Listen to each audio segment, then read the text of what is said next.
By the way, happy Thanksgiving. I am going to be talking briefly about worksheet number 2 and understanding how to quantify force diagrams. We had a lesson, I believe, on Tuesday talking a little bit about how to calculate FG, and what we are going to do from here is we are going to look at a couple of problems and how to actually take that equation that we have and design a way to now calculate other forces in these force diagrams. So with that said, we have a problem sitting out right here. There's a person who is pulling a box up. They're pulling at a constant speed upwards. The mass of the box is 10 kilograms.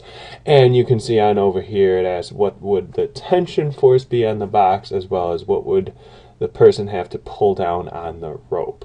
And so anytime that you're dealing with forces, one of the first things you should always do is draw a force diagram. So what we are going to do is we're going to first select our system as being the box on over here and draw in a force diagram. So let's try to make a dot here, and off of that dot we have a couple of forces. The first force, as always, good old trusty gravity, which should go straight down.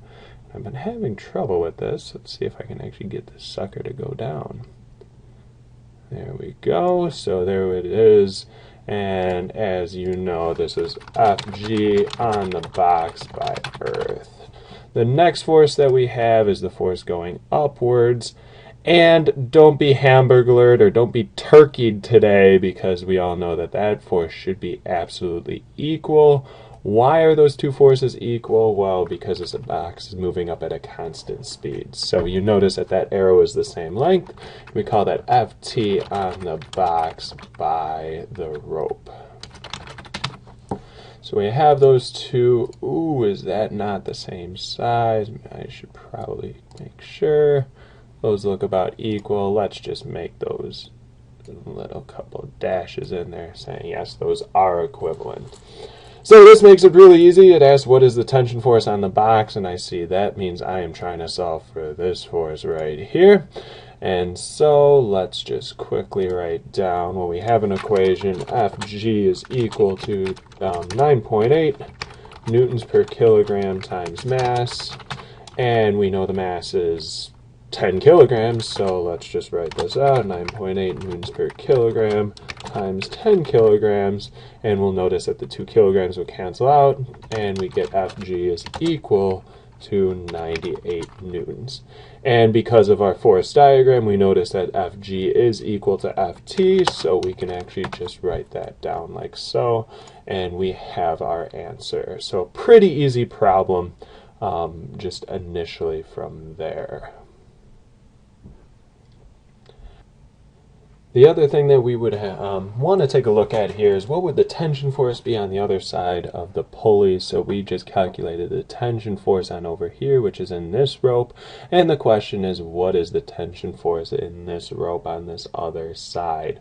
So what we can do here is we can actually draw in a force diagram, and the easiest way to think about this is actually to think about the person pulling here. And why is the block moving up? It's because the person is pulling down here, and the force that he has to pull down here actually is equal to the force that is going to be up on over here. To prove this, easiest way to do is draw a force diagram, and we notice that the hand that he is, again, the hand is pulling down. This is on a section of rope right on over there, and this is going to be a force, in this case, force normal on, actually this is a frictional force, force of friction on the rope, or on this knot by the hand. So we have the frictional force going downward there. And then what we have is the tension force on this piece of rope going up. So we're just going to assume that he's pulling down on this rope, and this is going to be the tension force. We are going to call it Ft on the knot by the rope. And so at this moment, we'll notice that these two forces are equal because this piece of not sitting right down here is moving at a constant velocity as well. So what we're going to do is we're going to actually just mark those two equivalent. And nice thing about this is, well, you can start to see that this tension force right on over here should be equal to, this tension force right on over here is going to be equal to this tension force right on over here. So what we can conclude from this example is we can say that all what pulleys do is redirect forces. So you notice that this frictional force actually that he's pulling down is equal to the Fg on the box by Earth. And all what this rope force is, all this rope is doing is just allowing that to change direction so he can pull down in order to make the box go up. And again, that's all just combating this Fg. So in conclusion, what we can say is this Ft in this example is still 98 newtons. And so these two forces are equivalent in that case, which is also equal to this FFS. Moving on, we have actually one other problem to take a look at here, and this should help you out with worksheet number 2, and that is this ramp problem right down here. So what we are going to do is we have a box sitting on a ramp. It really doesn't matter how the box is moving. You can say it's at rest.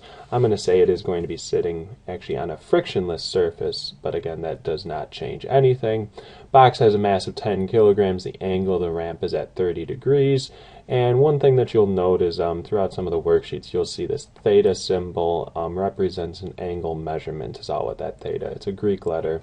And usually you'll see theta equals in terms of giving you any type of measurement of an angle. That's the symbol that we use for that. You may have seen this in geometry. I know I've had students say otherwise, though. So, question on over here is determine the normal force on the box. So the way that we're going to do this is actually, again, whenever you see something that says force, what's the best route to go is draw a force diagram. So we're going to do that right on over here. There's our circle, and hopefully we're getting really good at this. We're going to just start drawing some arrows. First things first, we're going to draw in FG.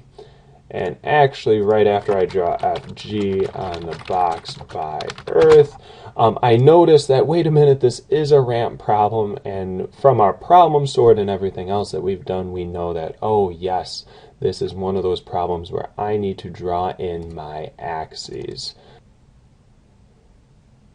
So again, I would want to draw in our axes here. What I'm going to do is I'm going to just, again, draw in some really kind of dotted lines. So this right here is going to represent the x-axis because that sits along the ramp, and of course our y-axis, which is going to run perpendicular to that. Let me label both of those in here just so we have this. Again, with the y-axis up here, as it deleted what I just drew in there. Let's work around this system. Y-axis there, and of course the x-axis sitting right there. So we have FG, and as we all know, FG should be at an angle. We got that. We're good to go. Next force that I should draw in there is, again, the normal force. That should be sitting on axes like so. So we draw that in there, label it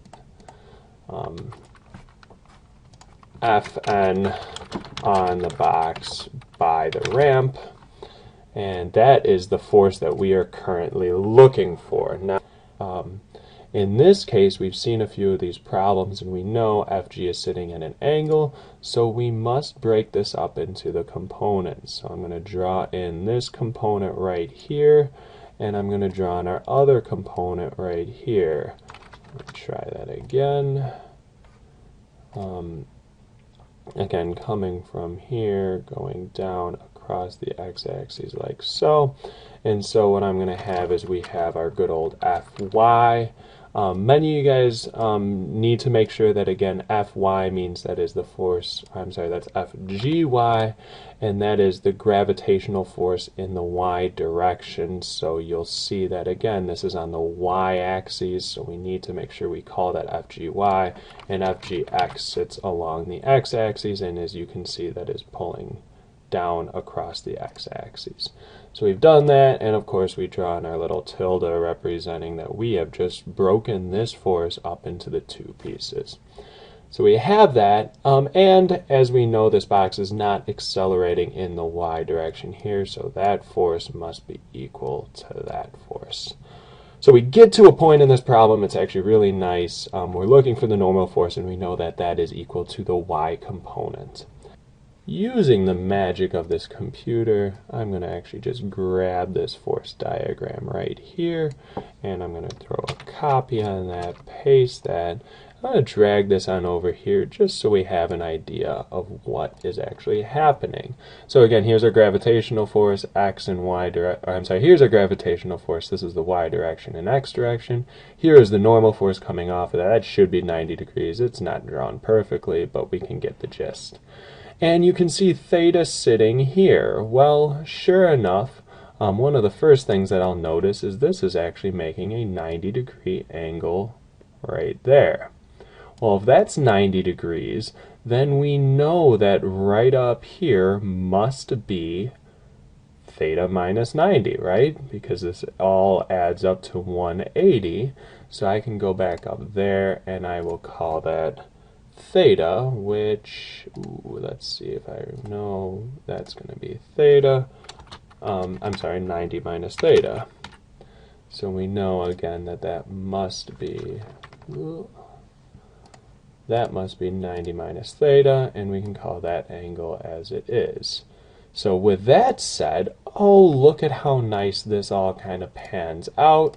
We'll also notice that this is 90 degrees as well. So you'll see that if that's 90 degrees and this is theta, or 90 minus theta, what does that mean for us? Well, I got to take 90 and subtract 90 minus theta. And if we do that, you'll note that the angle right in here is actually equal to theta. So let me say that again. Going through here, you'll notice that this angle that sits right here is actually equal to theta. And so this is actually something really nice that we can say. We can generalize this statement. Let me go through and draw this in. So we know that theta is always going to be sitting right there. So we know that that theta sits in that angle right there. And so that is equal to, in this case, 30 degrees. So what we can do is we can do Sohcahtoa in order to calculate what we need. And we know that here is this part of the triangle right there. I have this piece, which is FGX. Not as important to us in this problem, but may be important later. And we have that piece there. And so let's label everything that we know. I have, again, what do I know about this? This is 98 newtons. That is, we know that inside this angle is going to be 30 degrees. So can I make a little degree mark? I'm not even going to try. We're just going to throw a 30 in there. Again, representing the 30 degrees. And finally, then it's like, okay, how do I get my y component, which I'm going to label on over here as FGY. How do I get that component? And you can see that these two are related by cosine. We are looking at adjacent over hypotenuse. So the equation that we can write here is we can write sine, I'm sorry, this is cosine because it's adjacent, cosine of 30 degrees is equal to what we have as, well, that's adjacent over hypotenuse. So in this case, what we can then do is we can say cosine of 30 is going to be equal to that number, which it keeps wanting to give to me. However, I'm just going to write this out. We're going to have adjacent side is FGY over 98 newtons.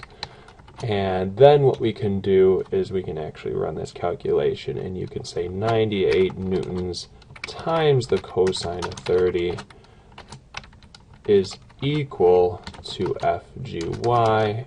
Cosine of 30, it just keeps spitting it out at me. But we have this final equation here, and what's going to be really cool about this is, oh yeah, we know that equals Fn. So if we plug that into our calculator, we can actually get what Fn is. So in conclusion, one of the nicest things about ramps, and we will see this as we go through, what was the main idea? What is the walk-away point from this problem?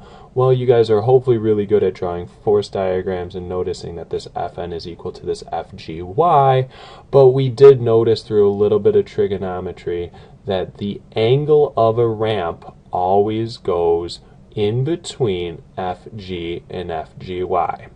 So the theta, this theta, as long as it is sitting right here, we can say that that theta will always fit between Fgy and Fg if you draw your diagram like so. So again, Fg and Fgy, that's this angle right here.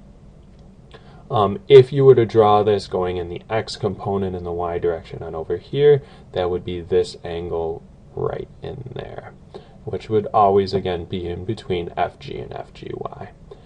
If I were you, I'd probably take a quick note on that from this example problem. Otherwise, I think this is all a great start that you guys should be able to get on your worksheets. When you guys come back on Monday, we will go through these 4 problems. I will give you part 2 of that worksheet, which is just more fun in terms of solving these things. Hope you guys had a great Thanksgiving. If you have any questions, feel free to send me an email.